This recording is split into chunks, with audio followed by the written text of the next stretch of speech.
late night rides are always different. Something about the silence, the empty streets, the way everything feels slower.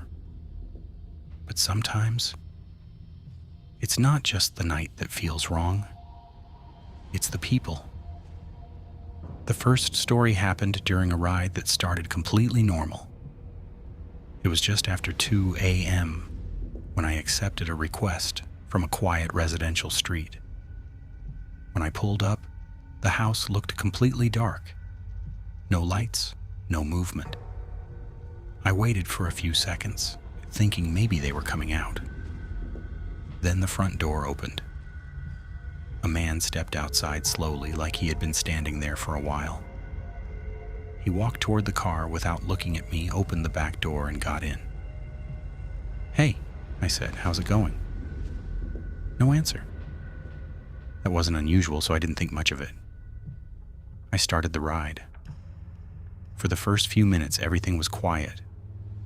Too quiet. Then I noticed something in the mirror. He wasn't sitting normally, he was leaning forward slightly. Not enough to be obvious, but enough that it felt wrong. Like he was watching me. I tried to ignore it. "Where are you heading tonight?" I asked. Still nothing. Then, after a few more seconds, he spoke. "Just drive." His voice was low, flat, almost emotionless. I didn't respond. I just kept driving. But something about the way he said it felt off. A few minutes passed and I checked the route again. That's when I realized he never actually entered a destination. I looked at my phone. There was nothing there. No address, no route, just a blank screen. My grip tightened on the steering wheel. "Hey, I think you forgot to put in the destination," I said. Silence. Then, "Keep driving." Same voice, same tone. I felt my stomach drop slightly. "Okay, but I need to know where to go." He leaned closer. I could feel it. I didn't even need to look. "Just keep driving." This time, it sounded different, more intense. Like he didn't want me to ask again, so I didn't. I just drove. Street after street, turn after turn, with no direction, no destination, no explanation. After about 10 minutes, I noticed something else. We weren't in the same area anymore. The houses started disappearing. Streetlights became less frequent, and eventually, there was nothing. Just a long road surrounded by darkness. That's when I finally looked in the mirror again, and I wish I hadn't. He was smiling, not a normal smile. Too wide, too still, like it wasn't meant for a human face. "Stop the car," he said. I didn't move. "Stop the car." Each word slower than the last. My heart started racing. Every instinct in my body told me not to stop, so I pressed the gas instead. The engine roared slightly as the car picked up speed, and then he started laughing. Quiet at first, then louder and louder, until it filled the entire car. I didn't look back. I just drove, faster and faster, until I finally saw lights again, a gas station. I pulled in as quickly as I could and slammed the brakes. Before I even turned around, the back door opened and closed. I looked. He was gone. No footsteps, no movement, nothing, just an empty seat. I ended the ride immediately, but when I checked the app, there was no record of it, no pickup, no passenger, nothing.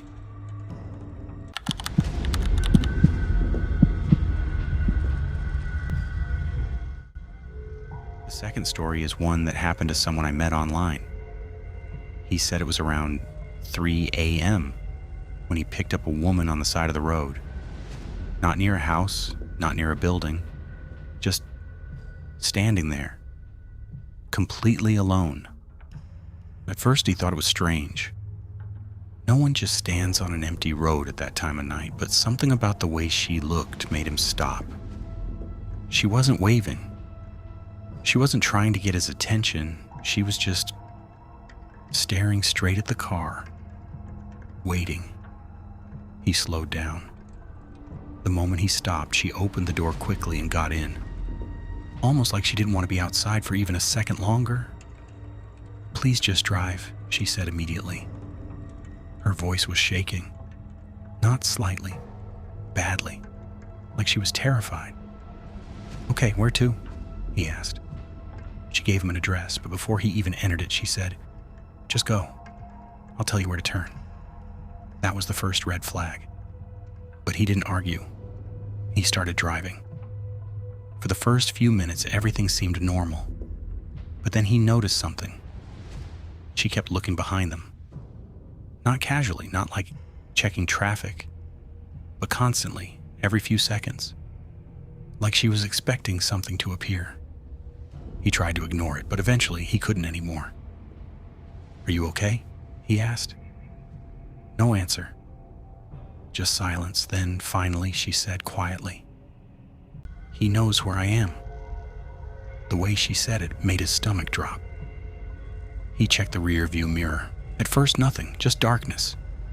Then slowly, a shape appeared. A car, far behind them. No headlights, no interior lights, nothing. Just a dark silhouette, moving, following. He slowed down slightly. The car slowed down too. He sped up. Same thing. It stayed perfectly in place, matching his speed exactly. "Drive faster," she said suddenly. Her voice was more urgent now. He pressed the gas harder. The engine grew louder. The road blurred slightly, but the car behind them didn't change. It didn't fall back. It didn't get closer. It just stayed there, locked onto them, like it wasn't even driving, like it was just attached. Then something even worse happened. The road ahead became empty. No lights, no buildings, nothing. Just darkness. And that car, still there, still following. He said that was the moment he realized something wasn't right. This wasn't normal. This wasn't a person following them. Then suddenly, the car behind them disappeared. No turn, no lights going out, no sound, just gone. He slowed down immediately. His heart was racing. "That's not possible," he said. She didn't respond. She was staring straight ahead now, completely still, not even blinking. Then she leaned forward slowly, very slowly, until she was close to his ear and whispered, "He's not behind us anymore." For a moment, there was complete silence. Then she added, "He's inside the car." He froze, his hands locked on the steering wheel. He didn't move, didn't breathe, didn't even look. And then he heard it, breathing. A second breathing sound, right behind him, not hers, something else, something closer, something colder. It sounded wet, unnatural, too close. He slammed the brakes. The car stopped violently. He turned around instantly. The back seat was empty, completely empty. The woman was gone. No door opening, no sound, nothing. Just gone. He checked the doors, all locked, windows closed. There was no way she could have left. But she was gone, and he was alone. But not for long, because as he turned back around, he saw something in the mirror, something sitting directly behind him, watching.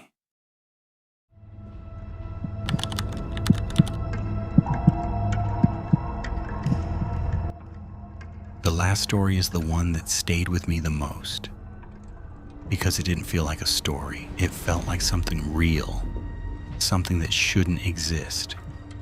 It happened at exactly 3:07 a.m. I remember checking the time because I couldn't sleep. The house was completely quiet, too quiet. So I decided to do one last ride, just one, then I'd go home. The request came in instantly. Location, unknown road, no name, no profile picture, no details, just a pin. I hesitated. Something about it felt wrong, but I accepted it anyway. The drive there felt strange. longer than it should have, even though the GPS said it was only a few minutes away. The roads became emptier, darker. The street lights disappeared one by one until eventually there were none, just darkness and the sound of my engine. When I finally arrived, there was nothing there. No houses, no buildings, no lights, just an empty road. I stopped the car and waited 10 seconds, 20, 30, nothing. I reached for my phone to cancel the ride, and then the back door opened. Slowly, on its own, I froze. I didn't move, didn't speak, didn't breathe. There was no one there, no footsteps, no shadow, nothing. But then, the seat moved, like someone had just sat down. Right behind me, I could see it, the fabric sinking, the shape forming. My hands started shaking. Every instinct in my body told me to leave. Just drive, don't look back. But I couldn't. Then, the door closed, on its own. That sound echoed in the car, too loud, too real. Then came the worst part, breathing, slow, cold. Right behind me, so close, I could feel it on my neck. I forced myself to look in the mirror. Nothing. The seat looked empty, but I knew something was there. Then the seatbelt clicked. That sound, I'll never forget it. It echoed through the car, and then a voice right next to my ear. You took too long.